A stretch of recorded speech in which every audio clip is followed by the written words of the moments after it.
하나님의 말씀을 교독하겠습니다. 사도행전 15장 1절부터 11절까지 교독하겠습니다. 15장 1절부터 11절까지 교독합니다. 어떤 사람들이 유대로부터 내려와서 형제들을 가르치되 너희가 모세의 법대로 할례를 받지 아니하면 능히 구원을 받지 못하리라 하니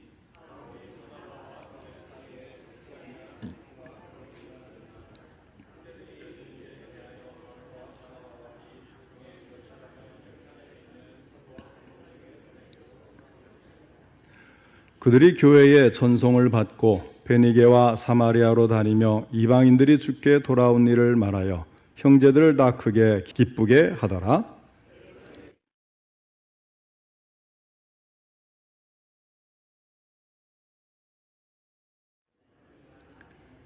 바리새파 중에 어떤 믿는 사람들이 일어나 말하되 이방인에게 할례를 행하고 모세의 율법을 지키라 명하는 것이 마땅하다 하니라.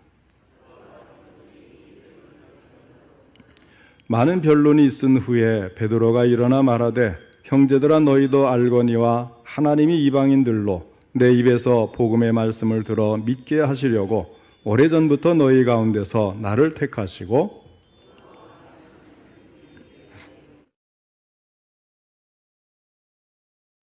믿음으로 그들의 마음을 깨끗이 하사 그들이나 우리나 차별하지 아니하셨느니라.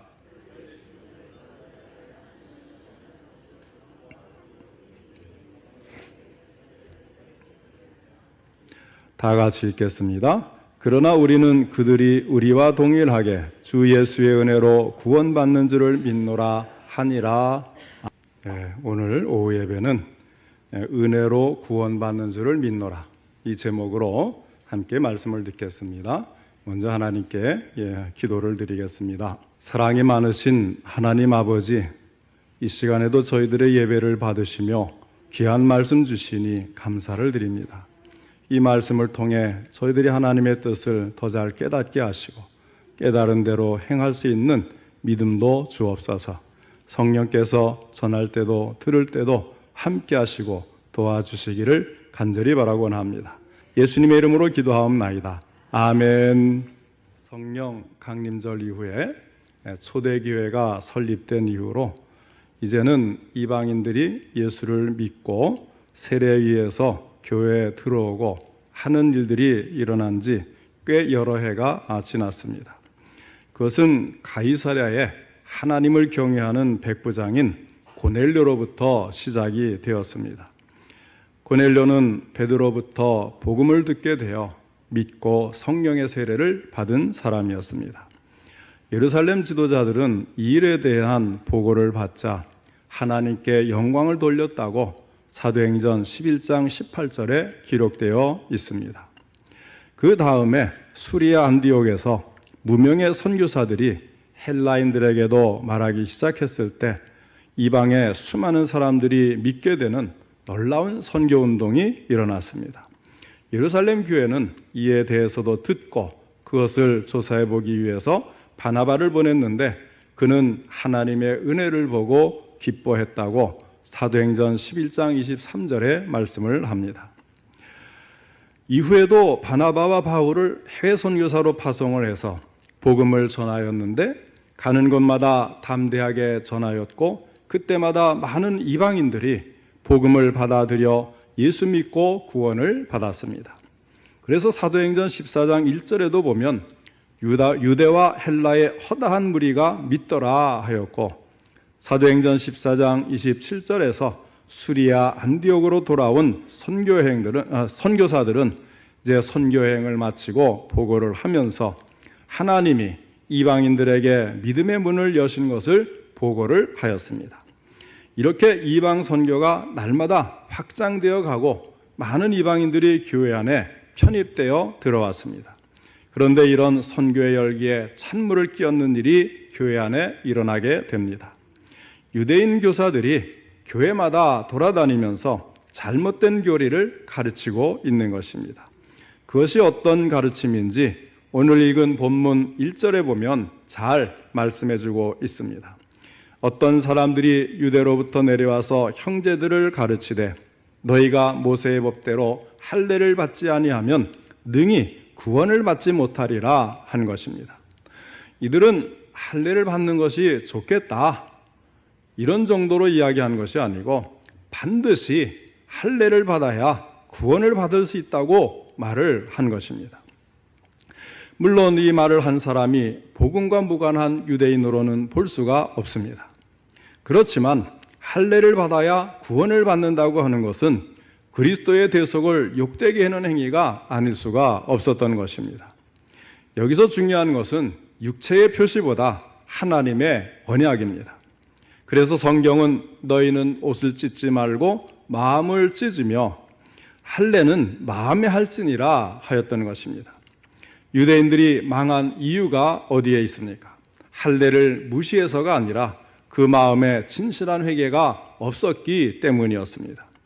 이방인의 구원만 아니고 유대인들의 구원도 할례에 있는 것이 아니라 하나님의 언약을 따라 대속의 제물이 되신 그리스도 예수를 영접함으로 얻게 되는 선물입니다. 이 진리를 깨달은 바울과 바나바는 유대인과 이방인을 가리지 아니하고 복음을 증거하여서 이적과 권능을 행사하게 되었던 것입니다. 이와 같은 일로 해서 이방인의 사도였던 바울과 유대인들 사이에 상당한 분쟁이 있었던 것 같습니다. 그것을 2절에서 간단하게 이렇게 말을 해줍니다.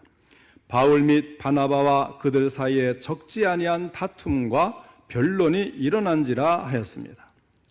비록 성경에는 이렇게 간단하게 말씀하고 있지만 이 회의가 소집되고 많은 지도자들이 모여서 의논하게 되는 그런 과정을 가만히 뜯어보면 이 문제가 오랫동안 논란을 가져왔고 고심 끝에 의논하기 위해서 예루살렘에서 총회로 모여 사도들과 모든 교회 지도자들이 회의를 갖도록 한 것으로 보입니다.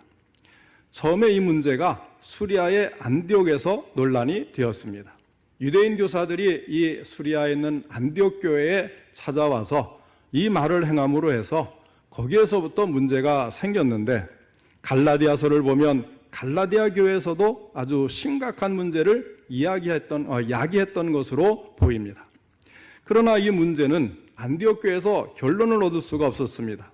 그래서 형제들이 이 문제에 대하여 바울과 바나바와 및 그 중에 몇 사람을 예루살렘에 있는 사도와 장로들에게 보내기로 작정을 한 것입니다. 자, 이렇게 예루살렘에 이 바울과 바나바가 찾아가는데 예루살렘 교회는 이 일을 해결하기 위해서 처음에는 바나바와 바울의 증언을 듣게 됩니다. 4절 말씀에 예루살렘에 이르러 교회와 사도와 장로들에게 영접을 받고 하나님이 자기들과 함께 계셔 행하신 모든 일을 말하며 하였습니다. 여기에 하나님이 행하신 일들이 무엇일까요? 3절에서 말씀한 대로 다른 지역의 교회들에서 간증했던 내용과 동일한 것으로 이방인들이 죽게 돌아온 일이었습니다. 그런데 예루살렘에서도 바리새파에 속했던 유대인은 여전히 율법을 고집한 것입니다. 이 사실에 대해서 5절에 바리새파 중에 어떤 믿는 사람들이 일어나 말하되 이방인에게 할례를 행하고 모세의 율법을 지키라 명하는 것이 마땅하다 하니라 말씀을 합니다. 자, 이 일로 예루살렘 총회에 모인 교회 지도자들이 많은 변론을 벌인 후에 바울과 바나바 그 다음에 베드로가 증인으로 일어나서 말을 하는데 7절부터 9절까지의 말씀입니다. 7절부터 9절까지 15장 7절부터 9절까지 우리 다 같이 한 목소리로 읽겠습니다. 시작. 많은 변론이 있은 후에 베드로가 일어나 말하되 형제들아 너희도 알거니와 하나님이 이방인들로 내 입에서 복음의 말씀을 들어 믿게 하시려고 오래전부터 너희 가운데서 나를 택하시고 또 마음을 아시는 하나님이 우리에게와 같이 그들에게도 성령을 주어 증언하시고 믿음으로 그들의 마음을 깨끗이 하사 그들이나 우리나 차별하지 아니하셨느니라. 아멘. 자, 지금 베드로의 증언 가운데 중요한 말씀이 무엇입니까? 9절 하반절에 있는 그들이나 우리나 차별하지 아니하셨느니라 하는 말씀입니다. 베드로는 이방인 백부장 고넬료의 가정에서 일어났던 사건을 두고 말씀을 하고 있는 것입니다. 할례나 율법과 상관이 없는 이방인들을 하나님은 조금도 차별하지 않으시고 말씀을 듣고 믿는 순간 성령이 임하시고 그들이 구원을 받았던 것입니다. 이 모든 것을 직접 목격했던 베드로가 이렇게 증언을 하는데, 유대인들은 여전히 이방에 대한 차별의식을 버리지 못하고 있는 것입니다. 이것은 선민의 자존심이 아니라 잘못된 교만일 뿐입니다. 누가 그리스도를 십자가에 넘겼습니까? 이방 죄인이 아니라 스스로 선민이라고 자부하는 유대인들이 아니겠습니까? 그들이 그리스도를 십자가에 못 박은 이 죄를 바로 알았다면 이방인을 멸시할 것이 아니라 자신들의 잘못을 통회해야 하는 것입니다. 베드로는 계속해서 10절로 11절에서 말씀을 하는데 이것도 같이 읽도록 하겠습니다. 15장 10절 11절 시작. 그런데 지금 너희가 어찌하여 하나님을 시험하여 우리 조상과 우리도 능히 매지 못하던 멍에를 제자들의 목에 두려느냐. 그러나 우리는 그들이 우리와 동일하게 주 예수의 은혜로 구원받는 줄을 믿노라 하니라. 아멘. 로마서 3장 30절에서도 이렇게 말씀을 합니다. 할례자도 믿음으로 말미암아 또한 무할례자도 믿음으로 말미암아 의롭다 하실 하나님은 한 분이시니라. 하나님은 할례받은 유대인이나 할례받지 않은 이방인이나 모두가 예수 그리스도를 믿는 그 믿음을 보시고 구원하여 주신다고 하는 것입니다. 오직 믿음으로 의에 이르게 하는 하나님의 은혜는 유대인과 이방인 간에 어떤 차별도 두지 않으십니다. 더욱 중요한 것은 이것이 율법을 폐하는 것이 아니라 도리어 율법을 굳게 세우는 것이 된다는 사실입니다. 베드로의 해명에 이어서 바울과 바나바가 또다시 변명을 마치고 그 후에 야고보가 일어나서 결론을 내리고 있습니다. 여기에 야고보는 예수님의 형제 야고보죠. 동생. 대단히 베드로나 야고보나 유대주의가 강한 사람들이었는데 이제는 믿음으로 완전히 깨우치고 변화가 되어서 이렇게 진리를 위해서 이들이 계속해서 앞장서서 이끌어 가고 있는 것입니다. 자, 오늘 말씀을 우리가 잘 볼 필요가 있는 것은 비록 사도일지라도 사람들이 의논하는 중에 합의가 안 되었을 때에 최종적인 결정을 무엇으로 내리는가? 우리는 여기에 오늘 좀 주목할 필요가 있어요. 유명한 교회에 권위 있는 목사님이라고 해서 이렇게 교회 안에 여러 가지 의논이 있을 때 일방적으로 그냥 이렇게 하자, 이렇게 할 수는 없는 거예요. 자, 바울과 같은 사도, 거기에다가 예수님의 수제자라고 하는 베드로라는 사도, 또 예루살렘 교회의 감독으로 있고 이 총회를 지금 이끌고 있는 예수님의 동생이면서 사도적인 권위를 갖고 있는 야고보, 이들 개인의 말로 결정하는 것은 아무것도 없다는 거예요. 15절에 무엇이라고 말씀을 하냐면 선지자들의 말씀이 이와 일치하도다 기록된 바 하였습니다. 우리가 흔히 모세와 선지자가 있다고 그러잖아요. 예수님께서 거지 나사로가 천국에 가고 부자가 이제 지옥에서 뜨거운 불에 고통을 받고 있을 때 아브라함에게 부자가 간청을 하잖아요. 그때 뭐라고 합니까? 모세와 선지자들이 당신의 형제들에게 있으니 그들에게 참 그것을 믿을 것을 요구하는 것입니다. 모세와 선지자가 무엇입니까? 구약의 모세오경이 모세고 그 다음에 선지자의 글들이 구약의 모세오경 이외의 말씀들이 다 선지자라고 하는 것이에요. 그래서 선지자들의 말씀이 이와 일치하도다, 이것은 구약 성경을 말하는 것입니다. 물론 여기에서는 특별히 아모스서를 가리키는 것이죠. 아모스서 9장 11절로 12절의 말씀을 지금 야고보가 인용을 해서 설명을 하는 거예요. 그 말씀에는 이런 뜻이 있는데, 하나님은 먼저 다윗의 무너진 집을 회복하고 그 허물어진 것을 다시 고칠 것인데, 그것은 바로 다윗에 쓰인 그리스도의 부활과 그리고 승기, 높이 올리심, 그리고 그의 백성이 확립될 것에 대해서 예언하는 말씀이라는 것입니다. 그래서 남은 이방인들이 주를 찾을 것이라고 약속하는 것으로 쉽게 말하면 다윗의 후손인 그리스도를 통해서 이방인들이 그의 새로운 백성이 되어 들어온다고 하는 것입니다. 지금 야고보는 모든 문제를 해결할 최종적인 권위로서 하나님의 말씀, 성경 말씀을 근거로 삼고 있는 것입니다. 예루살렘 총회도 하나님의 말씀이 최종적인 권위를 가지고 말씀에 따라 결정을 해야 되지만 현대 교회의 총회도 마찬가지입니다. 우리 성도들의 모든 일들은 하나님의 말씀의 권위에 힘입어서 그 근거를 가지고 최종 결론을 내려야 되는 것입니다. 교회 안에서 행하는 재직회라든지 공동회라든지 모든 것이 그 결론이 성경과 일치한다는 것을 볼 수 없다면 교회에서 아무런 권위를 가질 수가 없게 되는 것입니다. 그래서 우리는 흔히 법이라는 걸 이야기하잖아요. 총회에 헌법이 있고 그리고 우리 신자들이 따라야 할 신도기여서라든지 웨스트민스터 이 신앙고백서라든지 이런 것을 이야기하는 게 무엇이냐면 총회 헌법이나 이런 것이 성경을 떠나서 만들어진 게 아니라는 거예요. 그러니까 그 법을 우리가 잘 이해하고 지키면 성경 말씀을 따라가도록 그렇게 오랜 역사를 통해서 교회가 일치되어서 만들어진 것이 어떤 면에서는 교리로 나오고 어떤 면에서는 헌법으로 나오고 어떤 면에서는 신앙고백서로 나오고 어떤 면에서는 또 이제 신도기여서나 이런 걸로 나오고 이렇게 해서 이것들이 정통신앙으로 정립이 되어 있는 거예요. 그래서 우리가 법을 지켜야 한다는 이유는 결과적으로 무슨 이야기냐면 성경에 근거한 결론을 내려야 된다. 그런 이야기와 같은 거예요.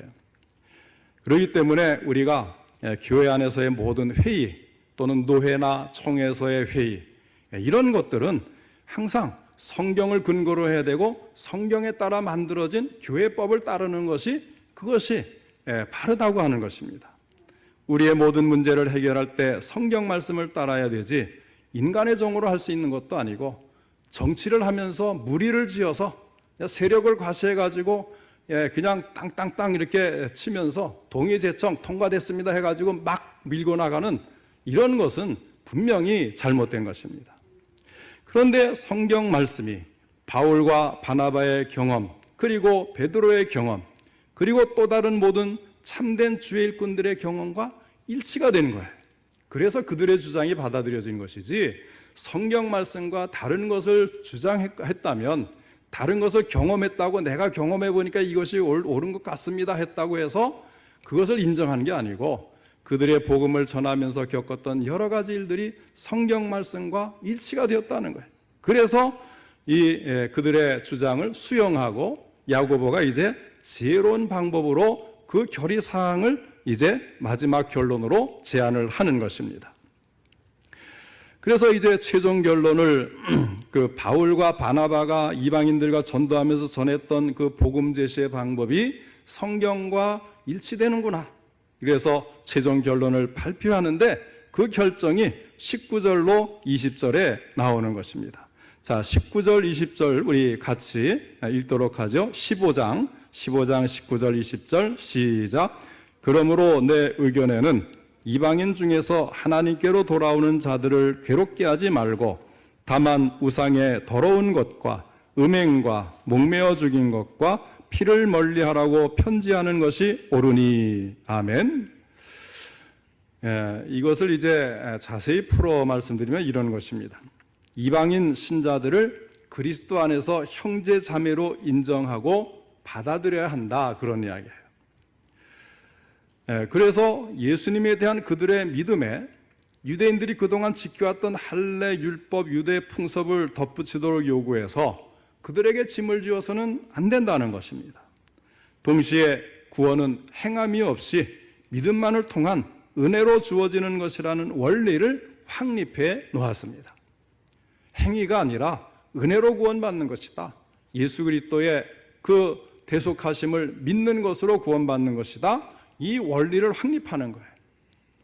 그런데 왜 이 네 가지를 요구하느냐? 그럼 이 네 가지는 그동안 구약에 여러 가지 바리새인들이 요구했던 것들을 다 이제 제쳐놓고 마지막으로 예루살렘 총회에서 결정한 것이니까 오늘날에도 이게 옳으니까 이걸 따라야 된다, 그런 말씀입니까? 그거는 아니에요. 우리가 이 네 가지를 보면 여기에 우상에 더러운 것, 음행, 우상에 더러운 것은 신앙적으로, 음행은 윤리적으로, 그런데 목매어 죽인 것과 피를 멀리하라는 것은 우리가 오늘날 다 지키는 건 아니잖아요. 그게 왜 그랬느냐? 이것은 이방인들이 교회 안에 들어오면서 은혜로 예수님을 믿는 믿음으로 구원받는 이 신앙의 원리도 확립하지만, 그러면 교회 안에는 이방인들만 있느냐는 거예요. 아니잖아요. 유대인들이 그동안 오랫동안 구약의 율법에 익숙해서 그 가운데 지켜왔던 여러 가지 식문화가 있잖아요. 정하고 부정한 것들을 나누는 그런 것에 얼마나 익숙한 사람들입니까? 그러니까 이방인과 유대인들이 만나면 그동안 오랫동안 습관적으로 지켜왔던 풍습이 완전히 다르니까 교제가 어렵다는 겁니다. 그러면 유대인들은 이방인들이 우린 예수 믿으니까 제사 음식 안 먹는 것도 그렇지만 그거 음식으로 다른데 다 문화가 있는데 목매어 죽인 거 그거 하나님이 우리에게 주신 그 음식이면 다 선한 것인데 어떠냐고 먹게 되면 유대인들은 오랜 풍습에서 이것이 꺼려지는 거예요. 교제가 어렵잖아요. 그러니까 이방인들도 은혜로 구원받는 방식을 새로 할례나 율법에 얽매이지 않게 하지만 그 유대인들의 그 풍습적으로 지켜왔던 것 때문에 이 생활 풍습이 됐으니까 같이 어울려서 교제하고 식사하고 대화를 할 때에 꺼려지는 게 있으면 안 되니까 이 정도는 지켜줘도 무방하지 않느냐, 그렇지 않겠습니까? 목매어 죽인 거 피를 멀리하고 이방인들이라고 그거 멀리한다고 해서 무슨 문제가 되는 게 아니잖아요. 가까이 해도 문제가 없지만 멀리 해도 문제가 없는 것이거든요. 그러니까 이 네 가지를 요구하는 거예요. 그래서 이방인 신자들과 유대인 신자들 사이에 교회 안에서 분열이 되지 않도록 하나가 될 수 있는 교제의 통로를 만들기 위한 그런 방책이 지금 네 가지로 축소해서 지키자 요구한 것입니다. 이런 것들은 물론 구원에 직결된 것은 아니지만 서로 교제하기 위한 그 사랑의 정신에 의해서 행해야 될 것을 정해준 거예요. 그걸 잘 이해를 하셔야 돼요. 이 부분에 나오니까 오늘날도 우리는 선지 같은 거 먹잖아요.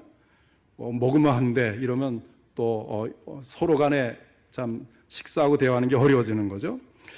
자, 그 다음에 이것을 구체적으로 보면 첫째, 우상에 더러운 것을 멀리하는 것을 말씀을 합니다. 사실 우상이라는 것 무시되어도 무방하지요. 어느 집에서 제사 지냈다고 떡 가져오면 무조건 안 먹나요? 상관없어, 우리는 예수 믿고 구원받았으니까. 그런 담대한 믿음이 있는 사람도 있지만 제사 지낸 거니까 이 귀신이 먹고 간 거야, 마음에 꺼려지는 사람도 있단 말이에요. 그러니까 우리가 믿음으로 하면 다 무방한데, 그러나 교회 안에 덕이 안 될 수가 있다. 그러니까 삼가는 것이 좋겠다, 이렇게 이야기를 하는 거예요. 이방인이 하나님을 알기 전에 섬기던 우상행위를 단절하고 그리고 직접 가담하지는 아니할지라도 그들의 잔치에 스스럼 없이 참여한다면 그 당시 이방인 출신의 그리스도인들과 유대인 출신의 그리스도인들 사이에 문제가 될 수가 있다는 거예요. 그 다음에 두 번째는 음행을 멀리하는 것입니다. 이를 여러 가지로 해석하는 사람이 있습니다만은 일단 성도는 가정생활이 건실해야 돼. 직분자를 뽑는 말씀이 디도세, 디모데, 전후서, 디도서 이런 데 나오잖아요. 거기에 보면 항상 가정을 믿음으로 잘 다스리는 그러한 사람을 직분자로 뽑을 것을 꼭 끼워 넣는 걸 볼 수가 있어요. 말라기 2장 15절에 이렇게 말씀합니다. 그에게는, 여호와 하나님께는 그런 이야기죠. 영이 충만하였으나 오직 하나를 만들지 아니하셨느냐? 어찌하여 하나만 만드셨느냐? 이는 경건한 자손을 얻고자 하심이라. 그러므로 내 심령을 삼가 지켜 어려서 맞이한 아내에게 거짓을 행하지 말지니라. 무슨 이야기냐 하면 하나님이 아담을 위해서 여자를 창조하실 때 두 사람을 창조했느냐? 아니라는 거예요. 한 사람, 하와만을 창조하신 이유는 한 남자는 한 여자하고만 결혼해야 할 것을 정하신 것이다. 이렇게 가정윤리를 정해 준 것입니다. 그 다음에 세 번째는 목매어 죽인 것을 멀리 하는 것을 말씀을 합니다. 우리나라에서는 특히 개를 잡을 때 이 방법을 많이 사용했던 것으로 알고 있어요. 그러나 이것도 구원과는 관계가 없는 일 아니겠어요?